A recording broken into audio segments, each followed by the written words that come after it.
Have you had that instinctive feeling that something or someone wasn't right? And maybe you went with it, maybe you didn't. Well, I wanted to touch on this and the importance on this in men's mental health and generally growth in life that I found. Welcome to today's episode of the Men's Mental Health Podcast. So I decided to talk about this because I just put a quick story up on my Instagram.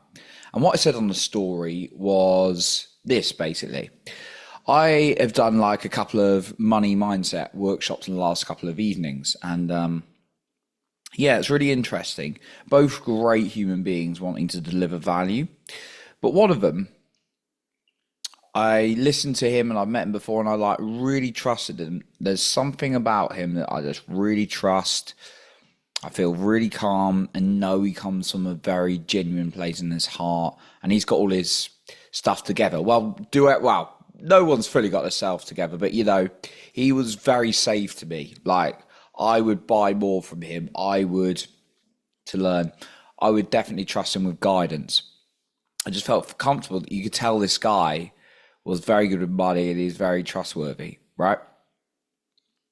And then I went on another one, and this woman's done amazing things, incredible things in her life. And she was really great to listen to. She had some great value.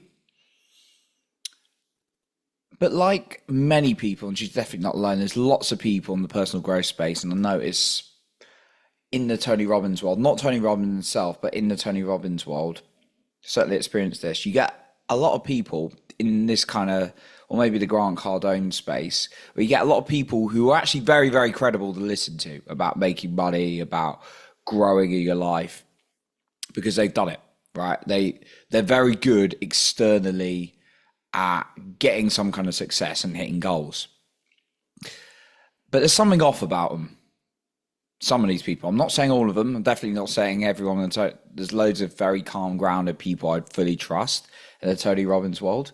Obviously, Tony Robbins himself and my former mentor, Joseph McClendon, who's in that world, 100% grounded and trust him. But I find with a lot of these people, there's this, and they mean to be very good human beings and not bad human beings. I want to be really clear about that. But there's something off about them. And I usually sense there's this almost fear, almost kind of anger towards like what had happened to them in life, but they don't play victim. They don't like let them stop them. Instead, it almost feels like they've suppressed parts of themselves or parts of their story or their challenges, that they're using success and things to move forward and this, I need to serve the world, to therefore build on that.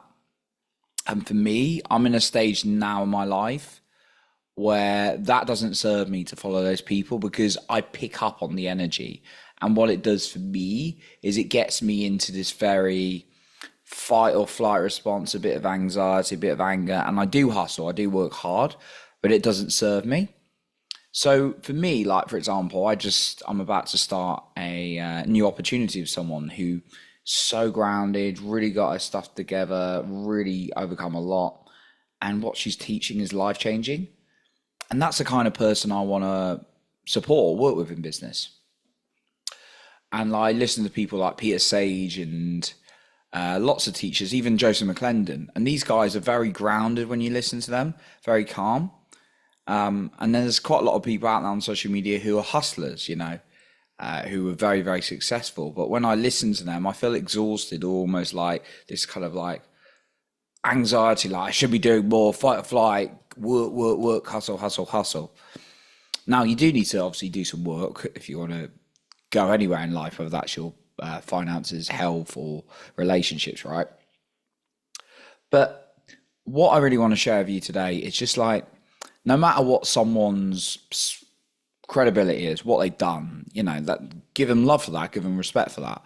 But if someone feels off for you energetically, listen to yourself, because you're the greatest source of wisdom for you, right? And this is just my guidance. You could feel into this and think, oh, I'm not feeling right about what Johnny's saying. Good. Don't listen to me, right? Because I want you to come back to you.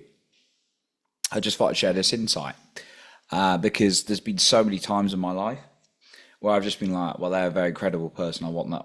I need to get that. And actually, it's not worked out for me. So feeling into your body, trusting your instincts and your decision is really, really beneficial, I found. Um, and I've been proven right when I follow my instincts. I'm going to be very open here and not go into specifics in the respect for the other people.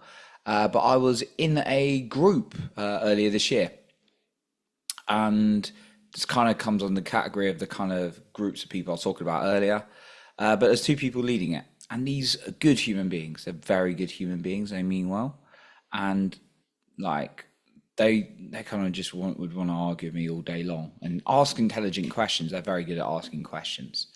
And they definitely got a lot more skills in areas of life that I don't have. I'm not lying about that. I'm not saying I've got a better business than them by anything, but I got to a point where I was like, not out of fear, not out of like, I'm scared to do stuff or come out of my comfort zone, because I'm not.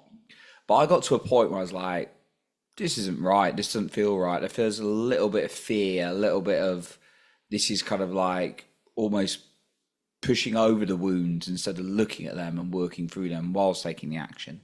And I just, my energy just really didn't feel good being in the community. There were great people in there, but then I made a decision I said, look, I'm going to leave. And it wasn't a huge attack, but there was like a lot of criticism towards me. And, my instinct to serve true on the way they responded to it. And these were people I looked up to originally the start of the year and thought, wow, they've got a lot and I'd love to be in their company. But actually, when I felt more into it, it just wasn't right. People say that, about, obviously relationships and things like that as well, intimate relationships and things like that. But it's just people in general and situations, just pay attention to how you're feeling. But also, what I've learned is be very conscious when it's not just fear that's coming up and going, this doesn't feel right. And actually, that's just, you do want to do it, but your fear's getting in the way. And I asked a podcast guest the other day this question, and he came out with some really good guidance, Creighton. The episode should be out soon on my main podcast. But he said, would I keep battling? How much would I do for this thing? So it's, for example, if you actually had a cause to serve people in the mental health space, and then like you got resistance and fear and marketing and selling yourself, it's like, are you willing to go through that to really deliver what you want to share? Because if you're not, maybe the thing is wrong for you. But if you are, then maybe it's just something you temporarily got to move through. So the more you feel into what you're feeling and go with your instincts and take that space to sit with you, the better quality of life I found I've had. Just wanted to share that with you, and thank you for listening today. I'm going to end with a catchphrase on this podcast as well now. And remember to leave with your heart and not with fear.